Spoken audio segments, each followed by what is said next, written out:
एक समय श्री महादेव जी पार्वती के साथ भ्रमण करते हुए मृत्युलोक में अमरावती नगरी में आए। वहां के राजा ने शिव मंदिर बनवाया था, जो कि अत्यंत भव्य एवं रमणीक था, मन को शांति पहुंचाने वाला था। भ्रमण करते समय शिव पार्वती वहां ठहर गए। पार्वती जी ने कहा, हे नाथ, आओ आज इसी स्थान पर चौसर पासे खेले। खेल प्रारंभ हुआ। शिव जी कहने लगे, मैं जीतूंगा। इस प्रकार उनकी आपस में वार्तालाप होने लगी। उस समय पुजारी जी पूजा करने आए। पार्वती जी ने पूछा, पुजारी जी बताइए जीत किसकी होगी? पुजारी बोला, इस खेल में महादेव जी के समान कोई दूसरा नहीं है, इसलिए महादेव जी ही यह बाजी जीतेंगे। परंतु हुआ उल्टा, जीत पार्वती जी की हुई।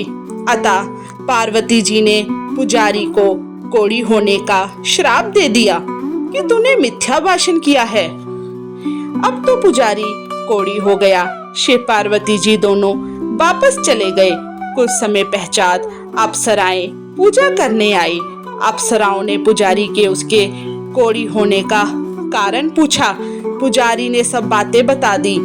अप्सराएं कहने लगी, पुजारी जी अब 16 सोमवार का व्रत करें, जो शिव जी को प्रसन्न होकर आपका संकट अवश्य दूर करेंगे। पुजारी जी ने अप्सराओं से व्रत की विधि पूछी।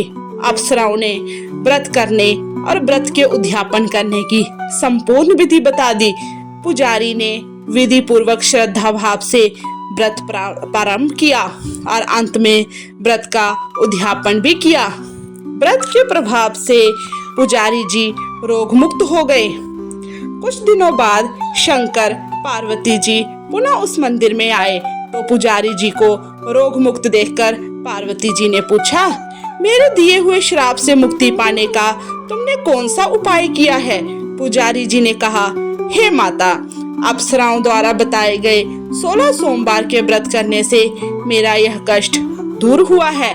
पार्वती जी ने भी 16 सोमवार का व्रत किया, जिससे उन्हें रूठे हुए कार्तिकेय जी भी अपनी माता से प्रसन्न होकर आज्ञाकारी हुए। कार्तिकेय जी ने पूछा, हे माता, क्या कारण है कि मेरा मन सदा आपके चरणों में लगा रहता है?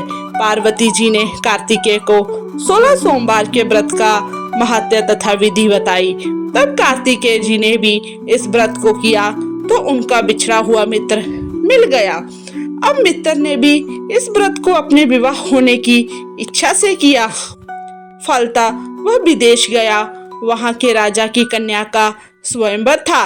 राजा ने प्रण किया था कि हथनी जिस व्यक्ति के गले में वरमाला डाल देगी, उसी के साथ राजकुमारी का विवाह करूंगा। वह ब्राह्मण मित्र भी स्वयंवर देखने की इच्छा से वहां एक ओर जाकर बैठ गया। हथनी ने इस ब्राह्मण मित्र को माला पहनाई तो राजा ने बड़ी धूमधाम से अपनी राजकुमारी का विवाह उसके साथ कर दिया। तत्पश्चात दोनों सुखपूर्वक रहने लगे।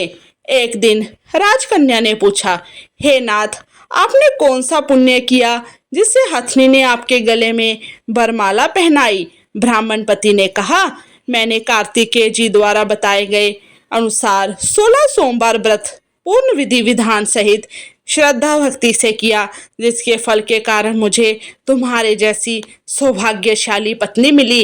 अब तो राजकन्या ने भी सत्य पुत्र प्राप्ति के लिए व्रत किया और सर्वगुण संपन्न पुत्र प्राप्त किया। बड़े होकर पुत्र ने भी राज्य प्राप्ति की कामना से 16 सोमवार का व्रत किया। राजा के देवलोक होने पर इसी ब्राह्मण कुमार को राजगद्दी मिली। फिर भी वह इस व्रत को करता रहा। एक दिन उसने अपनी पत्नी से पूजा सामग्री शिवालय ले चलने को कहा, परंतु उसने पूजा सामग्री अपने दासियों द्वारा भिजवा दी। जब राजा ने पूजन समाप्त किया तो आकाशवाणी हुई, हे राजा, तुम इस पत्नी को त्याग दो, नहीं तो राजपाट से हाथ धोना पड़ेगा।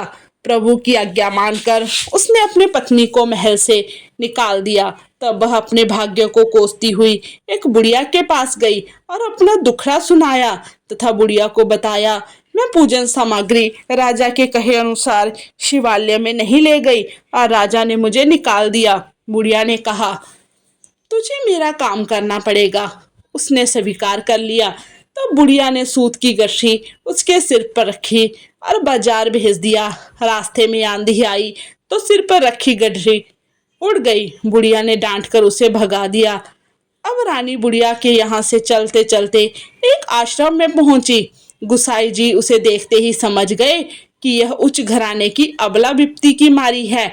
वे उसे धैर्य बंधाते हुए बोले, बेटी तू मेरे आश्रम में रह, किसी प्रकार की चिंता मत कर। रानी आश्रम में रहने लगी, परंतु जिस वस्तु को वह हाथ लगाती वह वस्तु खराब हो जाती। यह देखकर गुसाई जी ने पूछा, बेटी किस देव के अपराध से ऐसा होता है? रानी ने बताया कि मैंने अपने पति की आज्ञा का उल्लंघन किया और शिवालय में पूजन के लिए नहीं गई। इससे मुझे घोर कष्ट उठाने पड़ रहे हैं। गुसाई जी ने शिव जी से उनके कुशल क्षेम के लिए प्रार्थना की और कहा, बेटी तुम 16 सोमवार का व्रत विधि के अनुसार करो। तब रानी ने विधि पूर्वक व्रत किया। व्रत के प्रभाव से राजा को रानी की याद आई और दूतों को उसकी खोज में भेजा।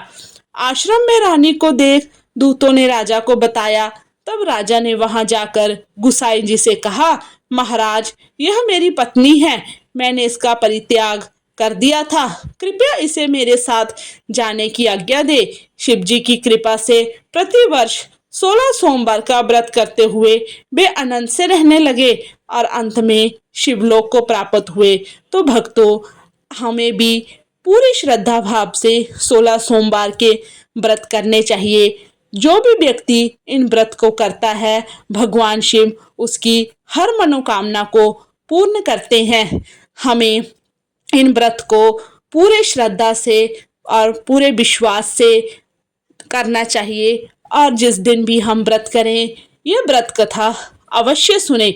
दिन में सुबह और शाम व्रत कथा को अवश्य सुने। धन्यवाद।